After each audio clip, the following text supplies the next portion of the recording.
Omulala omu ku bataayogerwako ye George Kiza Kabula, mukoddomi wa Ssaalongozi Akayo Kalibbala era nga mwannyina wa Clementina Nancha, ng'one mukyalo omukulu owa Kalibbala.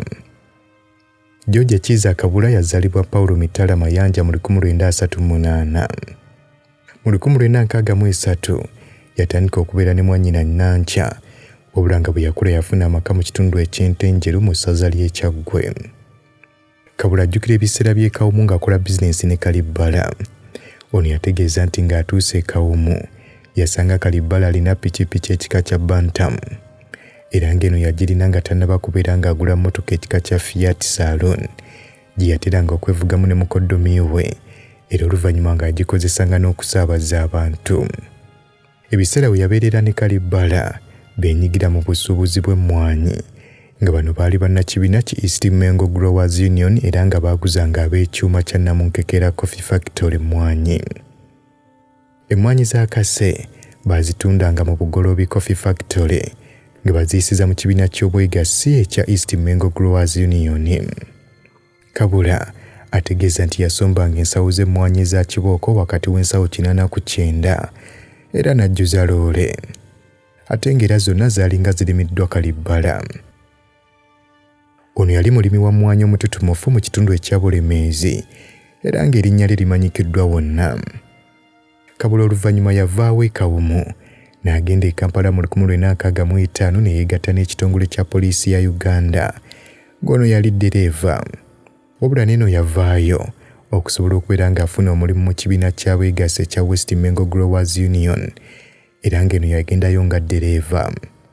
Olutalo oluleeta Museveni mu buyinza lugenda okubalukawo, Kabula yali akolera era ng'abeera Masaka, nga kino kye kyamuleetera n'okubeera ng'afuna amaka 2 mu kitundu eky'e Nabweru mu disitulikiti y'e Wakiso teekako n'Enjeru. Omulala ye Peter Kolokolo. Kolokolo mutuuze ku kyalo Kawumu agamba nti yamanya Kalibbala kuba ye musajja yali asinga obugagga ku kyalo, era ono baamuyitanga na Naggagga kubanga ye yasooka okugula tulakita erina emikono egirima. Tulakita eno yagira byonna mu by'obulimi era Kalibbala yagyeyambisa, wabula nga n'abantu abalala ku kyalo bagyeyambisanga. Kolokolo era ajjukira amaka ga Kalibbala gaali ga nkizo nnyo mu lutalo lwa NRA olw'ennimiro ze ennene n'ensuku ezigudde akaleka, ebijanjaalo, enva endirwa nga nakati n'ebika ebirala abayeekera mwe baafunanga ekyokulya nga tebannaba kusindiikirizibwa maagi ga UNLA okuva mu kitundu eky'e Kawumu. Olusuku lwa Kalibbala lwafuukira ddala nnimiro ya musajja mukulu Yoweri Museveni.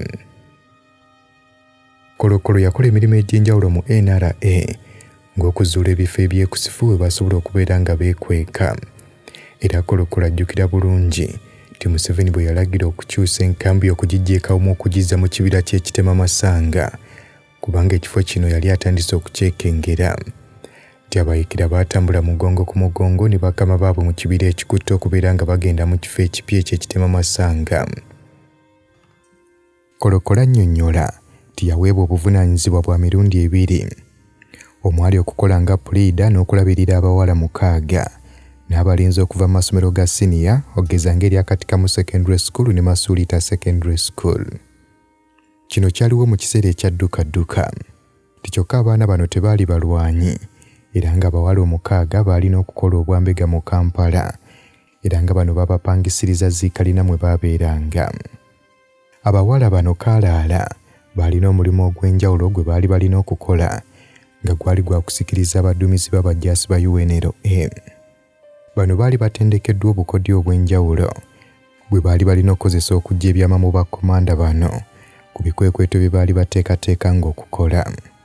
Oluvannyuma abawala bano amawulire gano baagawanga abavubuka baabeeranga mu maka ga Kabuga Ekikunyu. Bano be baagatuusanga ku bayeekera, olwo abayeekera ne bamanya ekyabeeranga kigenda okuddako nabo ne beeteekateeka bulungi. Omulimu gwa Kolokolo omulala gwali gwa kuzibira bayeekera, era Kolokolo annyonnyola nti yakeeranga buli ku makya n'aggyayo eggaali ye n'asibako ettabi ly'omuti. Amasanso g'omuti ge yabeeranga asibye ku ggaali ge gaagendanga geera ekkubo olwo ebigere by'abaana abayeekera bwe baayitanga nga bisiimuuka. Kolokolo era agamba nti omulundi gumu yateranga n'okuwalampa emiti emiwanvu egyali mu luggya lwa Paulo Mangasi ku luguudo e Kagembe gimusobozesa okulaba ekigenda mu maaso ku njuyi zombiriri era nga kino kyamwanguyizanga nnyo omulimu gw'okuketta. Kyokka ekizibu kye yasanga mulimu guno ogw'okuketta ye musajja mukulu Museveni yamubuuzanga annyonnyola ekika ky'emmundu abajaasi ba gavumenti ze baabeeranga balina. Museveni yalinga ayagala okumanya obungi ssaako n'ekika ky'emmundu abajaasi ba gavumenti ze baabeeranga nazo teekako n'omuwendo gwabwe, kyokka nga kino kyabeeranga kikaluubirira nnyo omusajja mukulu ono Kolokolo.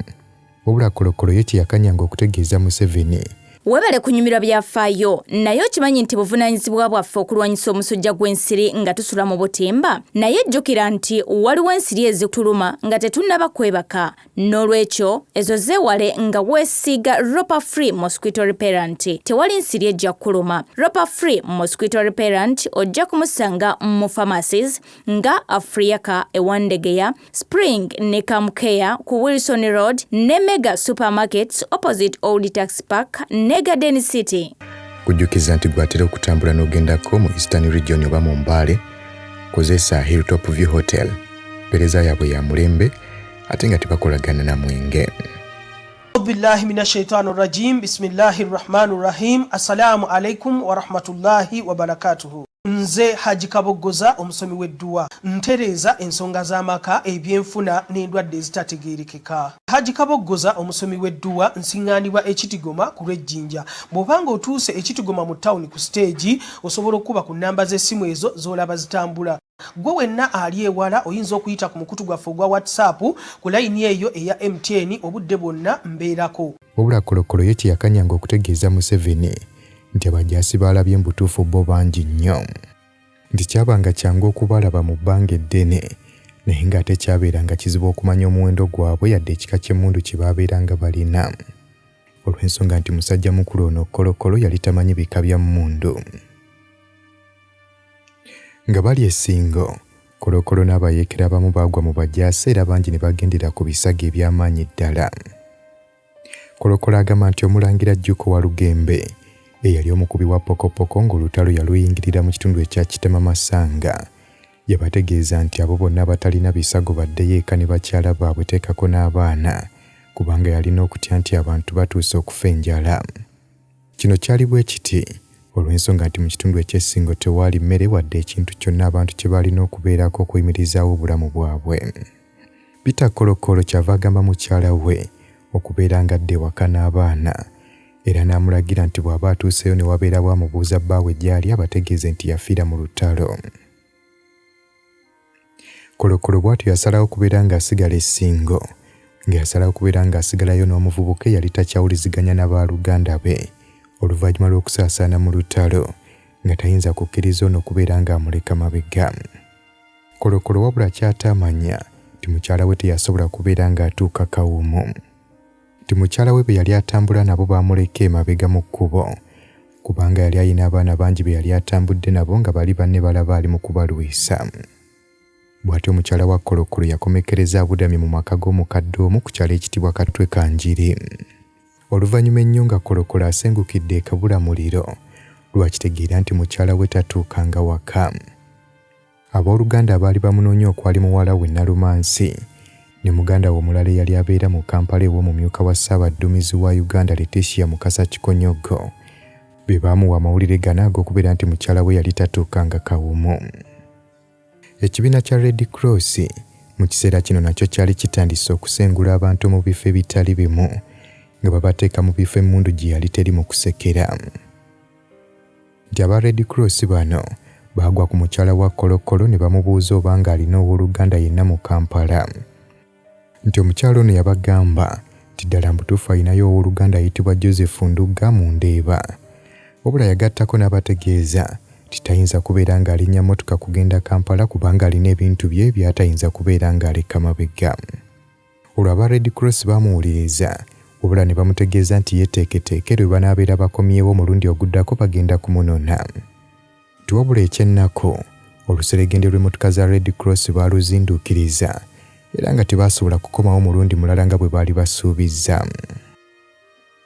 Olwo mwannyina wa Kolokolo ye yamulabirira mu kitundu eky'ekabulamuliro okuliraana Kyererezi ne Kakinga mu kitundu eky'essinga okutuusa abooluganda abalala lwe bajja ne bamuwerekera okutuuka Emityana.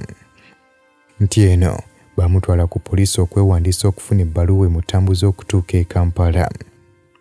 Nti omukyalo ono bwe bamutuusa Mityana bamutwala ku poliisi okwewandiisa okufuna ebbaluwa emutambuza okutuuka e Kampala.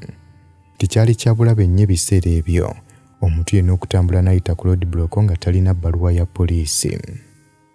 Mu kaseera kano musajja mukulu ono Peter Kolokolo naye bamutegeeza nti alina okubeera ng'afuna ebbaluwa enaamutambuza okubeera nga bamutwala e Kampala.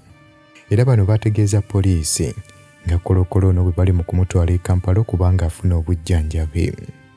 Nti ono envi zaali zaamukeera okubeera nga zijja ku mutwe gwe era nga zaamufuula okubeera nga alabika ng'omukadde nnyo yadde nga yali wa myaka 40. Ono ng'atudde ku kimeeza ku poliisi e Mityana yawulira abaserikale ng'omu akuba munne akaama nga mutegeeza nga musajja mukulu ono Kolokolo bwali omukatuliki ate nga bakatuliki be bali mu kubeera nga bayamba abayeekera. Kino kyakanga nnyo Kolokolo kubanga ebbanga lyonna yali yeewala nnyo okwesembereza poliisi. Tiwabula eky'omukisa poliisi yamukubiramu sitampu mu bbaluwa ye era ne babakkiriza okubeera nga bagenda. Olwenkera ku makya yalinnya bbaasi eyali ejja mu kibuga Kampala era nga kino kyaliwo mu 1985 era nga ku kkubo kwaliko emisanvu mingi ddala. Ono yasalawo okutuula ku mita egisembayo emabega mu bbaasi era nga yali aweereddwa ssente ezaasindikibwa abooluganda lwe okwali Yusufu Nduga ne Letitia Mukasa Kikonyogo abaali babeera mu Kampala. Ono baamulagira okukozesa ssente zino okugulirira abaserikale abaali ku roadblock mu kkubo ng'ajja e Kampala. Anyumya nti ku roadblock eyasooka musajja mukulu ono Kolokolo yeefuula okuba omulwadde era namukadde era ye n'asigala mu bbaasi nga yeetuulidde era ng'akakodyo kano yakakozesa mu lugendo lwonna. Musajja mukulu ono bw'atyo yatuuka mu Kampala nga takozesezza yadde omunwe gw'ennusu n'ogumu okubeera ng'agulirira abaserikale. Kolokolo yabeera ewa muganda we Yozefu Nduga mu kitundu eky'Endiba akaseera katono n'adda mu maka ga Kikonyogo e Kajjansi. Kikonyogo ye yali bba w'omu ku booluganda lwe yaliko omumyuka w'omulamuzi mu Uganda nga Letitia Mukasa Kikonyogo. Kolokolo yasooka kubeera maneja ku faamu ya Kikonyogo oluvannyuma Kikonyogo n'amufunira omulimu mu kampuni ekola amategula ya Uganda Clays e Kajjansi ng'eno yakolayo nga maneja. Kolokolo yakyusa amannya ge ne yeetuma Peter Sebowa mu kiseera we yabeerera ne ba Kikonyogo. Olutalo nga luwedde Kolokolo yatemezebwako muganda we Nduga nti banne nga kuliko ne Salim bali mu lubiri mu Bulange Mmengo. Musajja mukulu ono omulimu yaguvaako n'agenda okusisinkana Salim era nga yamwaniriza bulungi n'amuwa siringi emitwalo 50 azeeyambisa okubeera nga yezza bujja n'okudda mu kitundu eky'ekawumu. Nduga yamuwerekerako okubeera nga agenda mu lubiri yamuwa siringi emitwalo 10. Mukwano gwe Kajjansi ye yamuwa eggaali gye yasotta okubeera nga agenda ekawumu okulaba embeera nga bw'eri. Ono yafuna omuntu okulongoosa amaka ge ye n'asalawo okubeera nga addayo e Kajjansi nga yagenda n'ensawo z'obuwunga 2. Olwo olunaku olwaddako mukyala we ssaako ne Kolokolo mwennyini ne baddayo mu kitundu eky'ekawumu. Obula bukyanga olutalo luggwa Kolokolo yategeeza nti waliwo abantu abaaweebwa ebirabo olw'okwenyigira mu lutalo luno naye ye kirabika baamwerabira. Tibanna okwali Semakula ssaako ne Kayiza bo baasiimibwa kyokka nga baali bakola emirimu gye gimu naye era ono baamutegeeza nti bwe baabayita ekyankwanzi ng'abaazirwanako bababuuza ludda wa Kolokolo gy'ali ne bategeeza nti yafa. Kyokka Kolokolo agamba nti bwe yagezaako okulondoola ensonga eno ewe yaliko RDC Sula Serunjogi omuntu omu yamugamba nti si kyangu kuyitamu kusisinkana General Salim muganda wa pulezidenti. Tiwabula nga wayise ebbanga omu ku bannaabwe gwe baali bayita Lubwamanga era naye yali mulwanyi yafa ng'era mu kufa Salim yasindika obubaka nga buyisa mu mugirwa okubutuusa eri abakungubazi. Era wano Kolokolo bwe yafunira omukisa okubeera ng'atikka obubaka bwe mugirwa okubanga abuzzaayo eri musajja mukulu General Salim Saleh eyazzaawo enkolagana yaabwe nti era oluvannyuma baasisinkana. Musajja mukulu ono Kolokolo agamba nti yagenda ewa Salim Saleh n'amusisinkana n'amubuuza obanga amaka ge baagazimba. Musajja mukulu Salim Saleh ono yamuwa obukadde bw'ensimbi za Uganda 2 n'amusuubiza okubeera ng'amutegekera asisinkane pulezidenti.